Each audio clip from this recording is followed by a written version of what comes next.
Hi all, welcome to Blasters Arena. കൊച്ചിയിലെ കലൂർ സ്റ്റേഡിയത്തിൽ തുടർച്ചയായ രണ്ടാമത്തെ വിജയമാണ് ഇന്നലെ കേരള ബ്ലാസ്റ്റേഴ്സ് സ്വന്തമാക്കിയത്.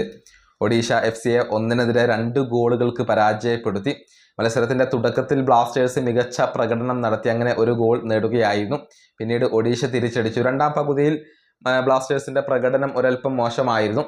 പക്ഷെ അവസാനത്തിൽ മത്യാസ് ഹെർണാണ്ടസിന്റെ ഗോളാണ് ബ്ലാസ്റ്റേഴ്സിന് വിജയം സമ്മാനിച്ചിട്ടുള്ളത്. ഏതായാലും ഈ മത്സരത്തിന്റെ അറ്റൻഡൻസ് എത്ര, അതിന്റെ ഒഫീഷ്യൽ കണക്കുകൾ ഇപ്പോൾ നമുക്ക് ലഭിച്ചിട്ടുണ്ട്. ആരാധകർ തിരിച്ചെത്തി തുടങ്ങിയിരിക്കുന്നു എന്ന് തന്നെ പറയേണ്ടിയിരിക്കുന്നു. കാരണം 7548 ആരാധകരാണ് ഇന്നലത്തെ മത്സരം വീക്ഷിക്കാൻ വേണ്ടി സ്റ്റേഡിയത്തിൽ എത്തിയിട്ടുള്ളത്. അതാണ് അറ്റൻഡൻസ്. 7548 ആളുകളാണ് മത്സരം കാണാൻ വേണ്ടി കൊച്ചിയിൽ എത്തിയിട്ടുള്ളത്.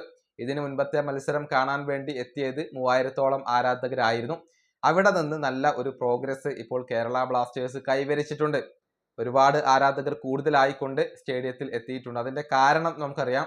ബ്ലാസ്റ്റേഴ്സ് ഇപ്പോൾ പോസിറ്റീവായ റിസൾട്ടുകൾ ഉണ്ടാക്കുന്നു, മത്സരങ്ങൾ വിജയിക്കുന്നു. അതുകൊണ്ട് തന്നെയാണ് ആരാധകർ സ്റ്റേഡിയത്തിലേക്ക് തിരിച്ചെത്തി തുടങ്ങിയിട്ടുള്ളത്. കൂടാതെ CK വിനീത് ആരാധകരെ നല്ല രൂപത്തിൽ പ്രൊമോട്ട് ചെയ്തിരുന്നു. അതായത് ആരാധകർ വരണം എന്ന് അദ്ദേഹം അഭ്യർത്ഥിക്കുകയും ഇന്നലെ ഗാലറിയിൽ അദ്ദേഹം ഉണ്ടാവുകയും ചെയ്തിരുന്നു. ഈ മത്സരം വീക്ഷിക്കാൻ വേണ്ടി താൻ ഗാലറിയിൽ ഉണ്ടാകും എന്നുള്ള കാര്യം നേരത്തെ തന്നെ CK വിനീത് പരസ്യപ്പെടുത്തിയ ഒന്നാണ്. അതുകൂടി ഇവിടെ പ്രതിഫലിച്ചിട്ടുണ്ട്. അദ്ദേഹത്തിന്റെ ഒരു ഇൻഫ്ലുവൻസ് കാരണം കൂടി കുറച്ചധികം ആരാധകർ എത്തിയിട്ടുണ്ട് എന്നുള്ളതാണ്.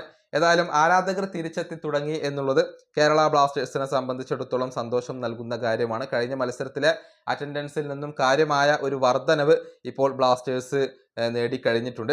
ഇനി 2 മത്സരങ്ങൾ കൂടിയാണ് ബ്ലാസ്റ്റേഴ്സിന് അവശേഷിക്കുന്നത്. രണ്ടും ഹോം മത്സരങ്ങളാണ്. മെയ് 10-ാം തീയതിയാണ് ബ്ലാസ്റ്റേഴ്സ് അടുത്ത മത്സരം കളിക്കുക. ആ മത്സരത്തിൽ മുഹമ്മദൻ SC ആണ് ബ്ലാസ്റ്റേഴ്സിന്റെ എതിരാളികൾ. ഒരു വലിയ ഇടവേളയാണ് കേരള ബ്ലാസ്റ്റേഴ്സിനെ കാത്തിരിക്കുന്നത്. പിന്നീട് മെയ് 23-ാം തീയതി നടക്കുന്ന മത്സരത്തിൽ കരുത്തരായ FC ഗോവക്കെതിരെയാണ് കേരള ബ്ലാസ്റ്റേഴ്സ് കളിക്കുക. ഈ വീഡിയോ അവസാനിപ്പിക്കുന്നു. അടുത്തൊരു കാണാം.